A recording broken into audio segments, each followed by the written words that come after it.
I want to have a conversation, if I'm being candid, about what? I don't know, but that's what conversation's for. The who, what, where, when, why, how, and ooh. Tell me more. You see, I want to have a conversation about why prison? Because there are just so many better options. And what made you pursue that degree and then change it completely?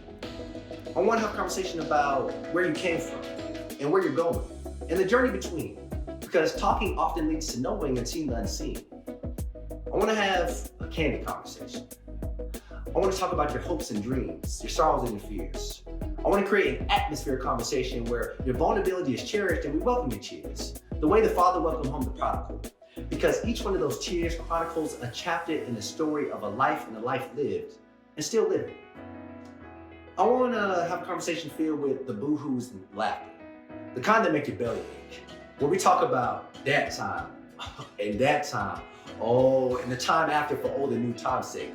We lose track of time's sake, stepped on the gas and missed the brakes sake, old wounds and new heartbreak's sake, the rape and shame sake, the success and fame sake, the failure and blame game sake, the I wish I didn't, but I did sake, and the man, I wish I did, but I didn't sake. And for heaven's sake, I really want to talk about God.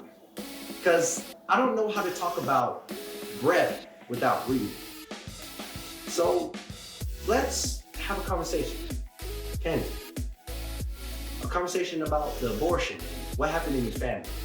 A conversation about anxiety and depression, because there's still so many questions and I'm so sick and tired of this, just keep it to yourself expression. It's a conversation that is oh so familiar, but so uncomfortable. Familiar because the hypotheticals flying through your mind have tracked so many miles, you could trade them in for a lot of flights you provide.